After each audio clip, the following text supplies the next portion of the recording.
At 24, Jalen Bricks stood barefoot in his parents' cramped condo kitchen in Coral Springs, Florida, clutching a wrinkled check for $300, the third to bounce in as many weeks.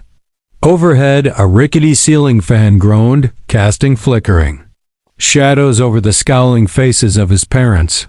"I trusted you, Jalen," his father Merrick thundered, fists clenched on the chipped countertop. $300, one loan, and you blew it.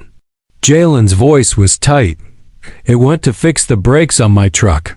I needed it for landscaping interviews. The client promised to pay me." He vanished, his mother, Sorella, spat, slamming down her mug with a crack. "We're paying your bills while you freeload, and you can't manage $300? On cue, his older brother Caden leaned against the fridge, arms crossed, smug grin in place. "Told you not to help him. Should've. Gone to business school like me instead of playing gardener." Jalen's gaze dropped to his boots, muddy, steel-toed, worn from chasing dreams no one else respected. He didn't want suits or spreadsheets. He wanted sweat, soil, and something real. But next to Kaiden's polished shoes and tailored arrogance, his vision felt flimsy. "I've got more interviews lined up," Jalen muttered. "I'll pay you back in pieces." "Enough," Merrick growled. "We paid for your schooling. Let you stay. All we get are excuses." The words hit harder than Jalen expected. "Get out," Merrick said suddenly, voice a quiet knife. "Pack your things tonight." Jalen blinked. "What?" "You heard me," his father repeated. "Time to be a man, not our burden." Caden snorted. "Yeah, grab your mower and get to it." Jalen nodded, swallowing the burn in his throat. "Fine." Upstairs, he shoved clothes, work pants, and a battered laptop into an old duffel. His notepad of landscaping business ideas fell out. He stared at it a moment, then whispered, "This isn't the end." As he opened his bedroom door, Sorella was standing there. Her voice had softened. "This is for your own good. Maybe now you'll understand responsibility." He looked her dead in the eyes. "Thanks for the lesson, Mom." She stepped aside. At the door, Merrick held out an envelope. $150. Cheap motel, maybe. Don't come back until you're serious. Jalen didn't even take it. "Keep it." Caden cackled behind him. "Hope lawns pay for dinner." Outside, Florida's thick night air wrapped around him. His pickup, dented and sun-bleached, sat loyal in the driveway. He threw the duffel in, climbed in, and drove into the dark. He didn't cry from grief. He cried from resolve. At a dusty diner off Highway 19. Jalen parked behind a dumpster, reclined his seat, and opened his dying laptop.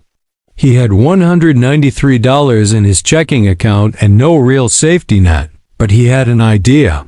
He started typing. He wasn't looking for jobs anymore. He was building a future, a tool for the forgotten, a way for small business owners to track appointments. Supplies, invoices, he called it. Seedline. "If they won't hire me," he whispered, "I'll build what they need." He mopped floors by night, coded by day, ate ramen, showered at gyms, slept in his truck. Every cent fed Seedline. Then, one morning at a cafe, a stranger noticed his screen. "What's that you're building?" the woman asked, wearing a t-shirt. "That read Invest in the Underdog." "Seedline," Jalen replied. "Help small businesses manage their day-to-day. Got a prototype?" "It's rough, but yeah." "Show me." Her name was Priya. 2 weeks later, Jalen had his first investment, $20,000. He rented a tiny studio. No furniture, but it was his.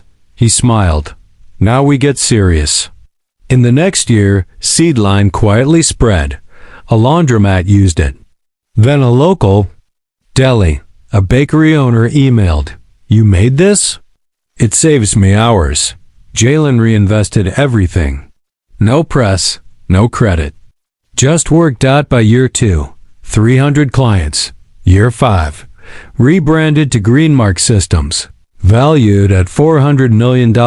Year 8, $2.1 billion. Then came the twist. Kingston and Bly, a legacy real estate firm, approached for a merger. Their CEO? Caden Bricks. Jalen stared at the proposal. The irony choked him. He smiled. Scheduled a meeting. The conference room in Miami's tallest tower shimmered with glass and power. Caden was there. So were Merrick and Sorella Older. Now quieter, unaware who they were facing, Jalen entered, tailored in charcoal wool. "Good morning," he said, taking the head seat. Caden narrowed his eyes. "We appreciate your time, Mr. Graves." Jalen raised a hand. "You're bleeding clients. What you need is a rescue." Caden bristled. "We bring legacy, and I bring relevance," Jalen replied. "Only one survives the future." Sorella leaned in. "Our name still means something." Jalen cut her off. "For ignoring change?" He stood, walked to the window. 10 years ago, I pitched you a prototype. You called it a lawnmower app. Remember that? Merrick blinked. "No. I don't recall." "And you probably don't recall throwing your son out over a $300 check." Silence fell like a bomb. Caden's face paled. "Jalen?" Jalen turned. "Good to see you, family." "Guest landscaping taught me a few things," Merrick whispered. "But you're the CEO."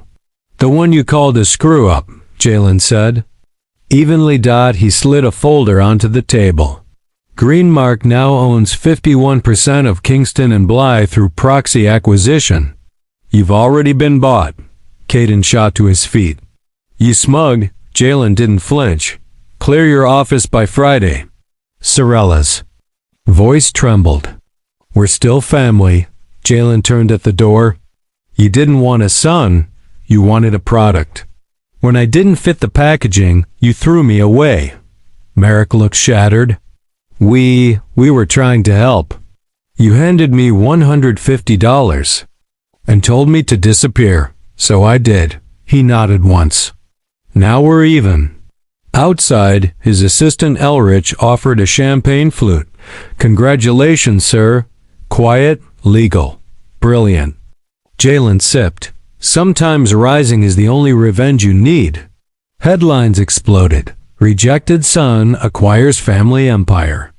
"Billionaire CEO was once homeless in his truck." Jalen ignored the noise. In his private office, he framed that. First bounced check. It hung alone. A monument. That night, he returned to Clearwater Beach. Same diner. Same cracked pavement. But this time, he parked a black coupe and sipped espresso. He remembered the boy with the rusted truck and nothing to lose, and he smiled. A few weeks later, he spoke at a Greenmark meeting. "We're not just software. We're a lifeline for those no one sees, for every kid building from scratch." A staffer raised her hand. "Do you think your family will ever reach out?" "They already have," Jalen said quietly. "Mostly through lawyers." "And you said no?" "I said nothing." Silence is sometimes the loudest answer. One night, a letter arrived. Handwritten. From Sorella. "I was wrong. I know I can't undo it. I just want to understand the man you became." He read it twice. Folded it. Placed it in a drawer. Maybe one day. Not today. Later that week, a block number rang. Jalen speaking. It's me, Merrick." Sighed. His voice cracked. "I won't waste your time." I was proud, angry, and wrong. Jalen stared out over the skyline.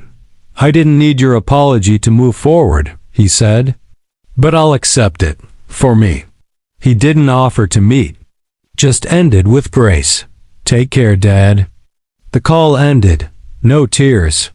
Just peace. Caden emailed weeks later. Struggling with a consultancy. Asked for a chance.